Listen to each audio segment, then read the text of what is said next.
Salam, selamat pagi anak-anak kelas 1 yang hebat dan luar biasa. Pagi hari ini kita bersyukur kepada Tuhan Yesus yang sudah memberkati dan menolong kehidupan kita.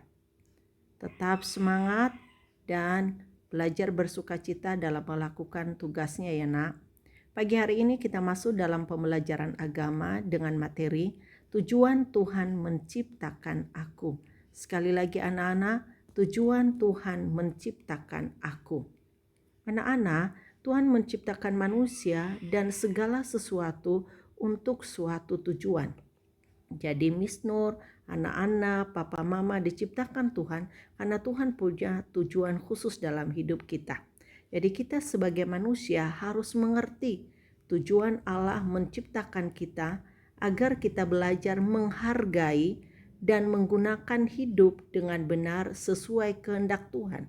Sekali lagi anak-anak, kita sebagai manusia harus mengerti tujuan Allah menciptakan kita agar kita belajar menghargai dan menggunakan hidup dengan benar sesuai kehendak Tuhan. Tentu anak-anak bertanya, apa tujuan Tuhan menciptakan manusia? Hal yang pertama anak-anak perhatikan, tujuan Tuhan menciptakan manusia adalah yang pertama, supaya manusia dapat mengenal Tuhan sebagai Sang Pencipta. Sekali lagi, supaya manusia dapat mengenal Tuhan sebagai Sang Pencipta. Tuhan itu disebut sebagai Sang Pencipta karena Tuhan menciptakan alam semesta beserta isinya. Dan juga Tuhan menciptakan manusia. Dan kita tahu bahwa manusia itu adalah ciptaan Tuhan yang paling mulia dan istimewa. Nah, anak-anak, yang kedua, apa tujuan Tuhan menciptakan manusia adalah supaya manusia menjadi sahabat Tuhan. Anak-anak pernah dengar cerita tentang tokoh Alkitab yang menjadi sahabatnya Tuhan. Siapa namanya anak-anak? Dia adalah Abraham. Abraham disebut sebagai sahabat Tuhan karena dia hidup taat dan percaya kepada Tuhan. Nah anak-anak, Miss Nur juga, anak-anak, papa, mama bisa menjadi sahabat Tuhan. Tetapi ada syaratnya kalau kita menjadi sahabat Tuhan. Apa yang harus kita lakukan untuk menjadi sahabat Tuhan adalah yang pertama anak-anak, kita harus menaati perintah Tuhan. Artinya anak-anak melakukan apa yang diperintahkan Tuhan. Yang kedua anak-anak adalah kita harus hidup benar sesuai dengan kehendaknya Tuhan. Yang ketiga anak-anak adalah kita harus mengasihi Tuhan dengan segenap hati, segenap jiwa, dan segenap akal budi. Jadi anak-anak kalau mau jadi sahabatnya Tuhan ada 3 hal yang harus kita lakukan. Apa anak-anak?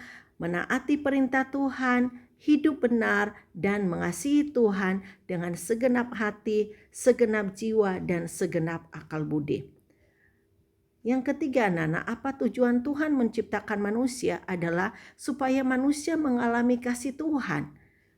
Ya Tuhan Yesus anak-anak datang ke dalam dunia ini adalah untuk menebus dosa manusia dengan mati di kayu salib.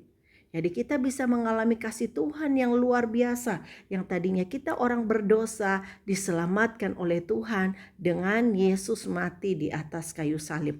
Nah anak-anak, kita bisa mengenal kasih Tuhan itu melalui papa dan mama. Jadi kita bisa mengenal kasih Tuhan Yesus itu melalui papa dan mama, di mana papa dan mama memperkenalkan kasih Tuhan Yesus dengan cara mengajari kita untuk apa anak-anak?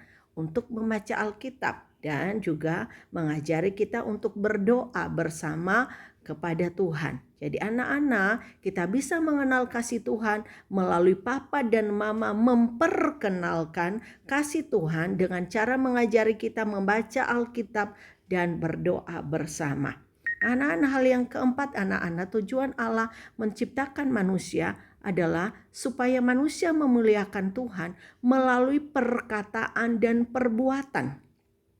Nah anak-anak, contoh kita memuliakan Tuhan melalui perkataan, misalnya kita menyembah Tuhan. Kita berdoa kepada Tuhan, kita menyanyi memuji Tuhan, bahkan kita membaca Alkitab. Dan Kalau kita memuliakan Tuhan melalui perkataan, Tuhan juga mau kita memuliakan Tuhan melalui perbuatan. Ya, contoh memuliakan Tuhan melalui perbuatan anak-anak adalah dengan kita menolong orang tua dan orang lain. Jadi anak-anak bisa ya memuliakan Tuhan melalui perkataan dan juga melalui perbuatan. Ketika anak-anak menolong papa mama di rumah atau menolong orang lain atau menolong teman yang lain, itu juga bentuk kita memuliakan Tuhan melalui perbuatan. Nah, anak-anak, demikian pembelajaran agama pada saat pagi hari ini. Terima kasih. Tuhan Yesus memberkati kita semuanya. Tetap semangat.